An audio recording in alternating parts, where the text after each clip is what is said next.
Today's sports coverage of the NFL playoffs brings us to a sold-out and absolutely rocking Superdome here in downtown New Orleans. Straight ahead, it's Wild Card Weekend, and we've got a great one in store between the Los Angeles Rams and the New Orleans Saints.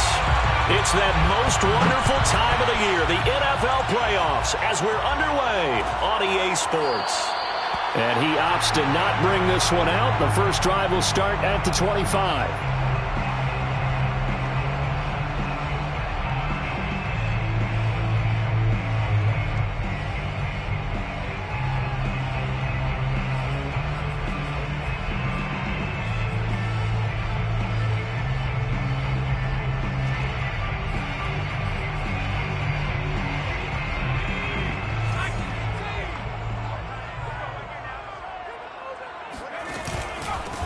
They'll run it for the first time with Alvin Kamara. And he sneaks his way forward only for a couple here. Second down. Certainly a nice job there by the defense rallying to the football and getting him on the ground. But I think the play gets made by the defensive front. Because if they can't get upfield, their job is to go ahead and get low, almost get into a ball sometimes, stack things up, and make it difficult for the runner to find a hole. The last run got a couple. Here's 2nd and 8.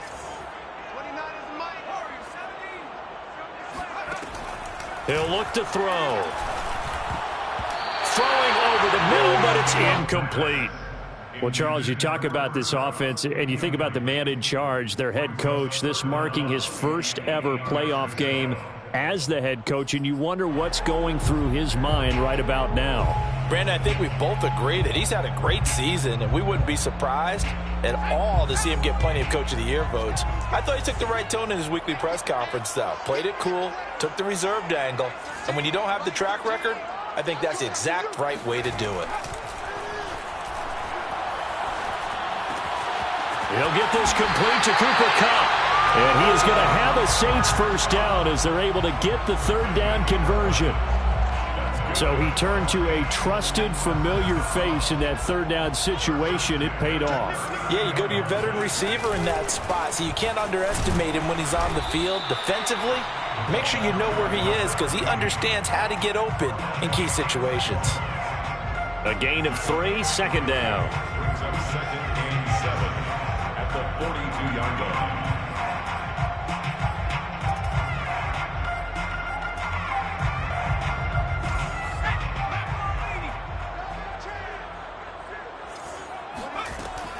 He'll look to throw.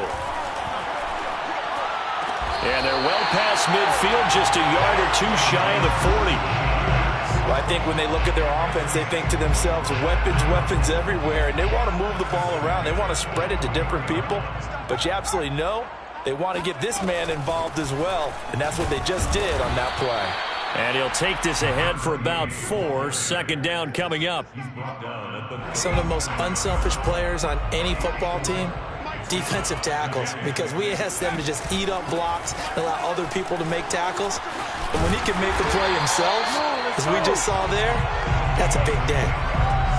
Well, there's plenty of real estate for him to maneuver on that run, and let's face it, it shouldn't be a surprise. He's one of the better backs in the league. Had to come into this game with the idea, slow him down, otherwise it's going to be a long afternoon.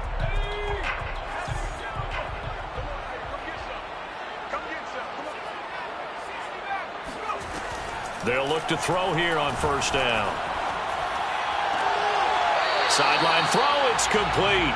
And a nice job there of keeping the toes inbounds. A gain of 6 there on first. And he's already got 2 catches on the opening drive. They know he's going to be a handful. And sometimes you game plan for that offensively. You want to make sure that guy touches the ball, and sometimes it just happens naturally.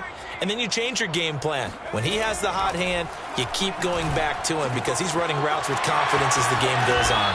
And they've got it inside the 10 at the 8. His passing's been on point on this drive, hasn't it? Been very accurate, gotten the ball downfield, gained nice chunks of yardage. But now, in this situation, the field is really condensed, partner. So if he's going to throw the football, that would be pinpoint here. As I was going to ask. And he can't find a receiver, and he's brought down. Aaron Donald. What a play by him. That's going to go as a loss of 13. We said it before the game, and I think it's still apparent. If these guys are going to advance in these playoffs, they're going to have to wreak some havoc coming off the edge. Yeah, wild card round. They told us the wild card could be that defensive pressure. They showed it there. Now, meanwhile, here's a second down throw that's knocked away and incomplete. Quarterbacks work all the time on manipulating the defense with their eyes and their head movement. In this case, he just stared the receiver down. That allowed for excellent coverage, able to knock that one away.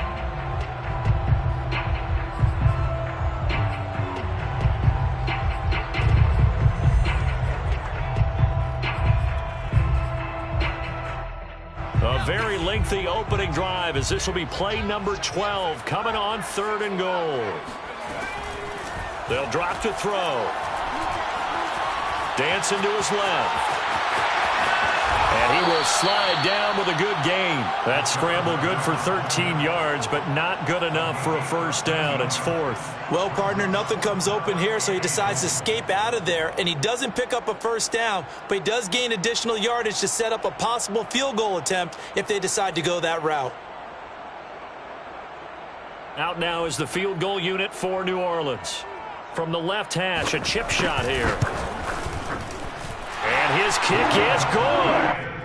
Every possession in the postseason magnified. And look, it's just the opening drive. They didn't get the touchdown they wanted, but at least they got on the board. They got on the board. They've got their home crowd into it as well. And remember, in the playoffs, the game slows down a little bit, so every point is precious. And that one will bounce out of the back of the end zone, so we will start here at the 25.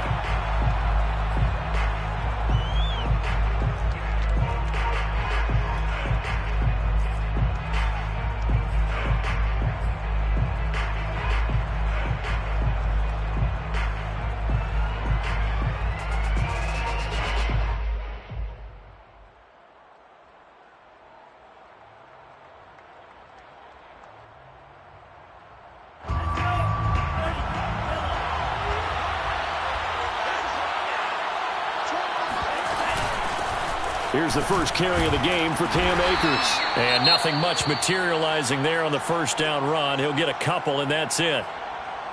Well, any lane that might have been open there was closed pretty quickly, and that was because the defensive front, they won that battle at the point of attack at the line of scrimmage. They used great leverage, held their spot, and stacked him up.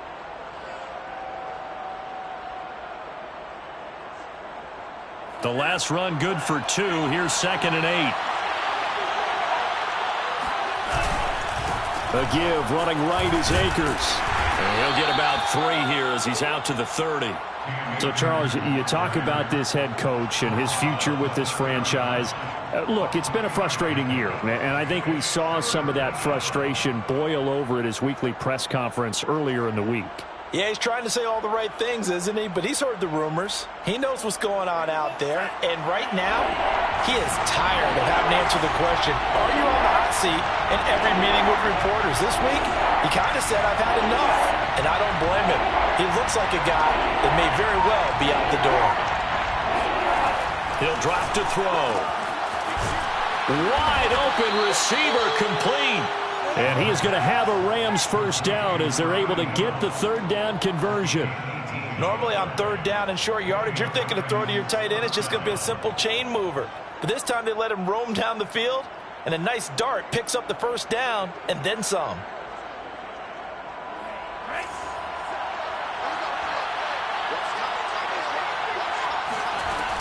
They'll run on first down with Akers. Finds a seam inside the 40. And finally brought down at the 38. Good running right there. And this is a man who was a 1,000-yard rusher in the regular season, so you know he's going to get his chances. And he picks up nice yardage on that one.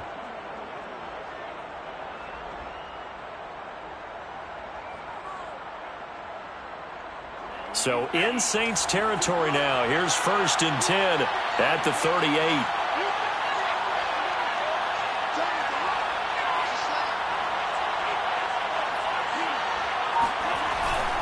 They'll run this with Akers. And the result here, a pickup of 8. Leaves him with 2 to go on 2nd down. Solid running there. And, CD, we hear so much about what it takes to win in the playoffs. Most people like to include having a strong running game in their assessment. And when this man in the backfield, this group has a strong running game without a doubt. Oh, I absolutely agree with you there because in terms of yardage, he's a top 5 running back in the league. And in terms of impact on a game, not many better than him. And when they're flowing and he's carrying the ball consistently, they're tough to beat.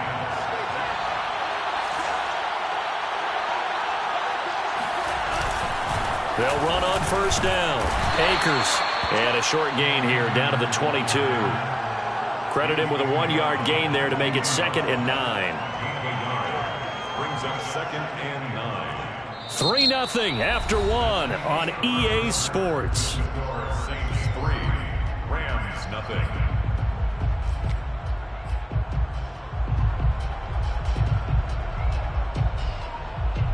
The run only got a yard. Here's 2nd and 9.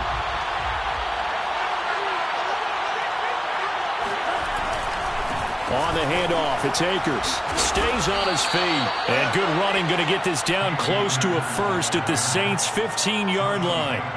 41 yards rushing for him now to this point. And it's 3rd down.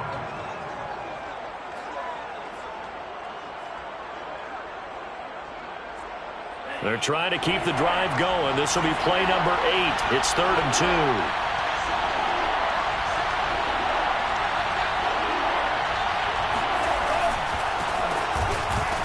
And he won't be close to a first down as he runs into a wall right around the line of scrimmage. No gain on the play there, and it'll bring up 4th down. It's now 4th down.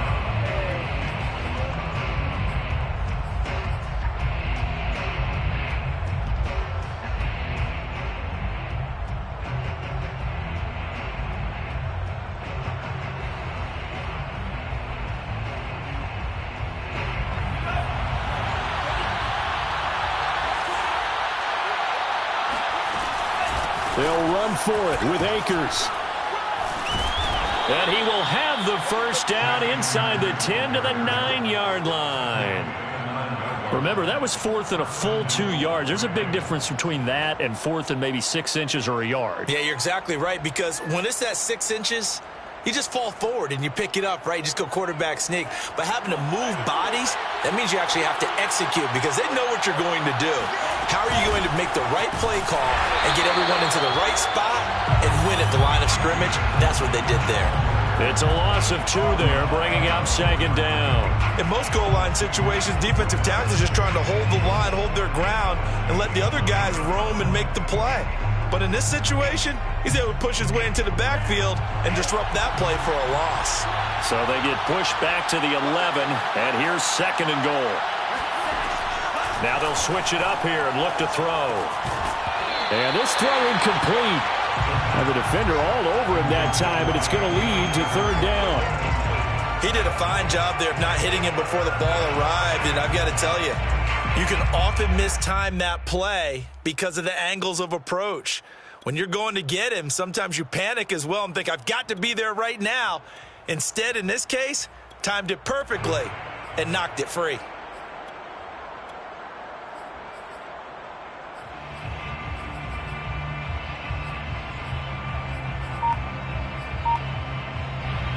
This is a big play in this wild card matchup, facing 3rd and goal. They'll look to throw here. Flushed out right. And probably the wise decision there. No one open. He just throws it away. And that keeps the field goal on the table as it's 4th down. A 28-yard attempt. Santos' kick is up and through, and that will tie us at 3-3.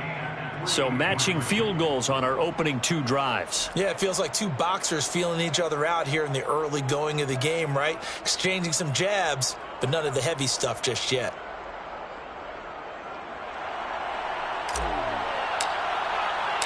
Each team with a possession, each team with a field goal as the kick is away. And this will not be